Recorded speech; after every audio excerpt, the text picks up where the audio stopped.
Қазақстан дүние жүзіне мұнай мен астықты экспорттайтын ел ретінде танылғаны анық.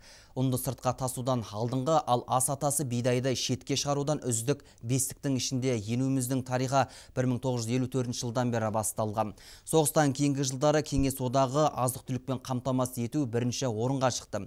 Сол себепті кең байтақ елімізге, әсіресе Қазақстанның 6 облысына қадалған назар мен бөлінген қаржы мол болды. Кеңестер кезінде ғасыр жобасы атанған шара биылғы жылы өзінің 60 жылдығын тойлады. Өткенге көз жүгіртіп, тың игеру жылдарын еске түсірген тілшіміз тарқатып көрсін.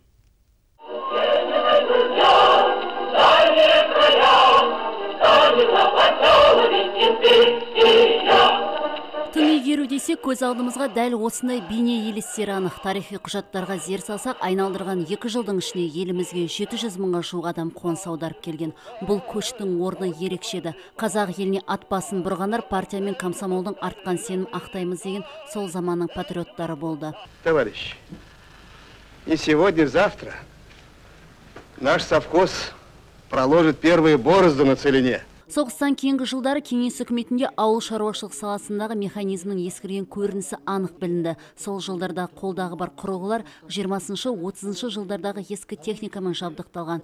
Бұл өз кезегінде халықты тиісінше қажетті азық-түлікпен қамтамасыз етуге қауқарсыз болды. Тың және тыңайған жерлерді игеру мәселесін сол кездегі Кеңес одағының ол кезде басқарушы коммунистік партияның орталық пленумында қабылданған болатын. Ол 54 жылдан бастап, сол 65 жылға дейін осы тың және тыңайған жерлерді игеру мәселесі жүрді ғой.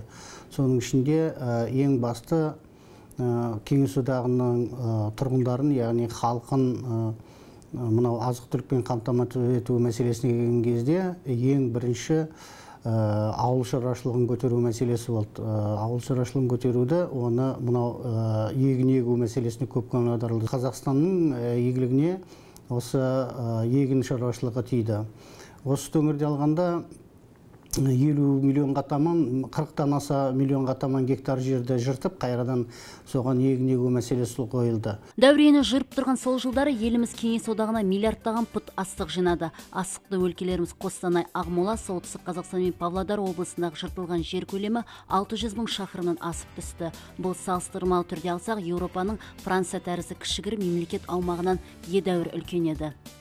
Сол жылдары ерен еңбегімен көзге түскен тың игерушілердің еңбегі өте жоғары бағаланды. Тек қана 1956 жылы 40 мыңнан астам адам Кеңес одағының орден және медальдарымен марапатталды. Ақмола өңірінің тумасы Сағила апамызда сол жылдары еңбек еткен жан. Таңның атысы мен күннің батысы партия мен комсомол үшін қызмет етті. Мамам өзі сауыншында, әкем бақташытында.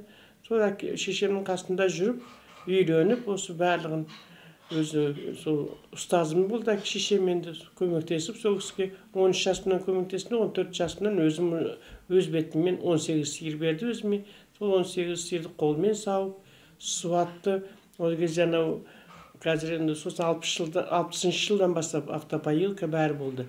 Былай 60 жылға дейін біз малдың бәрін есілдің аржағынан суатқа айдайтынбыз. Сол суатты мұзды жарып, сол 5-5 сиырдан айдап суаратынбыз, сөйтетінбіз. Сағила апайдың естелігінде күштің барлығы егін мен өсімдік шаруашылығына жұмсалған. Ал қазақтың байырғы кәсібі мал шаруашылық кенжелеп, жылқы мен қой тұяғы күрт азайған еді. Алайда уақыт өте келе Зеңгі баба тұқымын көбейту ісі қолға алына бастады. Сол жылдары жайылым жердің қысқарғанына қарамастан, республика ірі мал шаруашылық базасына айналды. Жемшөп базасына қайтуға мүмкіндік берді. Бірден емес әрине. Мал шаруашылығын жаңғыз мен болдым. Сонда мен айтам, ойбай, енді бәрін мен білем, нан жүргенден әнді болатын. Бірақ сүтсіз, етсіз адамда күн көре алмайды ғой енді. Енді малға да кішкене қарастырыңызса шығар, жаңадан енді бір керек шығар, енді технология жаңадан көтеру керек шығар деп. Сол кезде 60 жылдан бастап бізде механизированный нелер болды, транспортерлар болды, сосын сиыр сауатын аппараттар болды.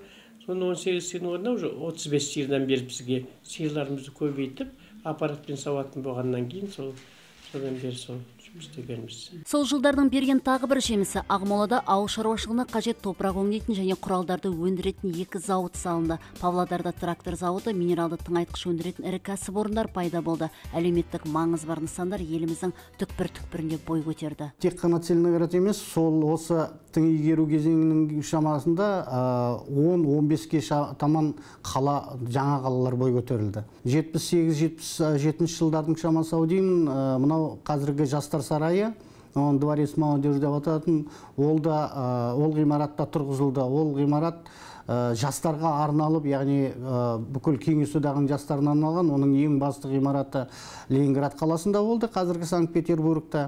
Содан кейін барып, Кеңес одағына қатысты мемлекеттерде бір-бірден осындай жастар сарайын тұрғызу мәселесі, яғни жастарға көп көңіл бөліп, жастарды осы егін шаруашылығын тарту мәселесі қолға алынған. Тың игеру жылдарында бой көтерген нысандардың бірі Конгресс холл. 1997 жылғана осы атауға ие болған сарай кезінде тыңгелер сарай болды дегенді бүгінде біреу білсе, біреу білмес. Ақмоланың Целиноград болып тұрған кезінде де, Астана атауы кезінде де бұл сарай біршама ауқымды шараларға куә болды. Соның ең бастысы 1999 жылы елбасының ұлықтау рәсімі мен Рим папасының елімізге сапары. Тың игеру науқаны кадр мәселесінде қолға алды. Ел бойынша училище мен жоғары оқу орындар ашылып, жас мамандары легін шоғырландырды. Бұл өз кезеңде елдің экономикалық тұрғысында дамуына да әсерін берді. Экономикалық біздің Қазақстан тұрғындарын экономикалық жағынан біздің қазақтың дәстүрлі шаруашылығына әсерін тигізді. Пайдалы әсері де бар. Себебі енді тек қана малмен емес, егіншілікпен күн көру. Ол бір экономиканың тұрақтылығы болып саналады. Экономиканың заңдылығы. Тек қана бір саламен айналысатын болсаң, ол сала дұрыс болмай қалса, екінші салаң сенің осы ананың кемшілігін көп білдіре қоймайды. Мысалы, ол жағына пайдасы бар. Бүгінгі күні осы саладағы біз көп жетістіктеріміз бар. Енді бидай өндіру мәселесі Қазақстан дүние жүзінде аталып жүрген мемлекеттердің бірі. Бүгінгіні біздің азық-түлікпен қамтамасыз етудегі жетістіктеріміз. Мысалы, басқа мемлекетке тәуелділігіміз төмендігі, бұл да тың игеруге тікелей байланысты. Оны шындықты айтуымыз керек. Алдағы уақытта, мысалы, біз байқаймыз, басқа мемлекеттерде енді нанның бағасы қай кезде болса да экономика қатты әсер етеді. Басқа азық-түліктің қымбаттағаннан, нан қымбаттағаны көп әсер. Нанға қай кезде болса да біз құрметпен қарағанбыз. Ол кезде қалай айтқанмен де тынмен бірге жаңа технологиялар келді, техника келді.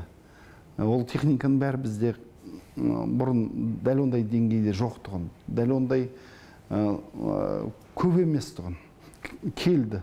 Қазақстан тәуелсіздігін алғалы бері Кеңес одағындағы рекордты жаңартты, жаңғыртты. Тәуелсіздіктің 20 жылдығында жер төсін емген дихандар қамбаға асықты, аямай-ақ құйды. Бұл соңғы 55 жылда болмаған көрсеткіш еді.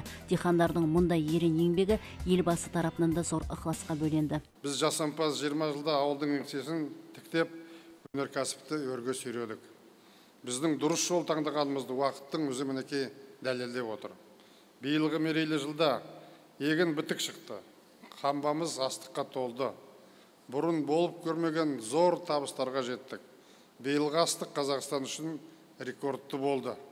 Ауыл шаруашылығы еңбеккерлері ерен табысқа жетіп, ел ырысын еселеп, тәуелсіздік тойына лақты тарту жасады. Бүгінгі кездесуіміз қуанышты, мерекелі кездесу деп айтуымызға болады. Бұл сіздердің тәуелсіздігіміздің 20 жылына арнаған төгілген тердің өтеуі ерен еңбектің нәтижесі деп білемін. Среди вас, и которых здесь нет, я еще раз говорю, много героев. Они все будут отмечены орденами и медалями нашей страны. Их звезда еще впереди. Пусть поработают. Валентин Иванович, подходи.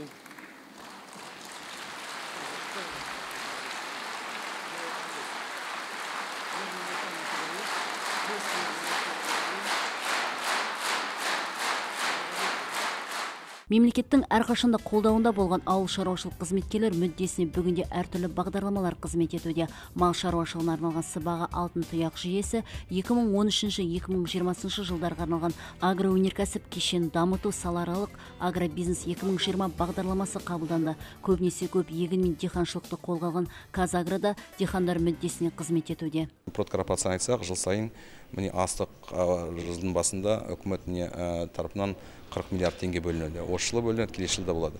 Ол енді еткенде біз несие ретінде осы диқандарға береміз оны. Ол бергенде оның мерзімі қысқа өте жылдың басында алып, осы желтоқсанда қайтару керек. Ол үлкен көмек. Енді оны пайызды 3-5%. Көп астықтар енді Солтүстік, Қостанай, Ақмола, Қарағанды облысында олар енді диқандар алып, сол енді кредит ретінде алатын ол қаражатқа кредитқа жанармай алады, тұқым алады. Енді далаға жұмыс істейді, соны еткенде күзде осы егінді орып алады. Ауыл бейнесі халқы мен шаруашылықтың әдемі өркендеуімен көрікті. Жүйелі түрде өрілген шаруашылық ондаған тіптен жүздеген адамды жұмыс орнымен қамтымақ. Мемлекет тарапынан көрсетілген көмекті ұтымды пайдаланған азаматтар арасында еліміз астық экспортынан әлемдік ондықтамыз. Жан басын шаққандағы ұн өндіру көлемі жөнінен Қазақстан бірінші жыл қатарынан дүние жүзіндегі көшбасшылық орнын сақтап тұр. Әрине мұның барлығы тың игерудің берген жемісі дегеніміз болмас, алайда сол жылдардың қалдырған әлеуетінің де ізі десек артық айтпаспыз. Жанерке Жұматаева, Ербол Темірхан, Владимир Зорин, СТВ телеарнасы арнайы апталық үшін.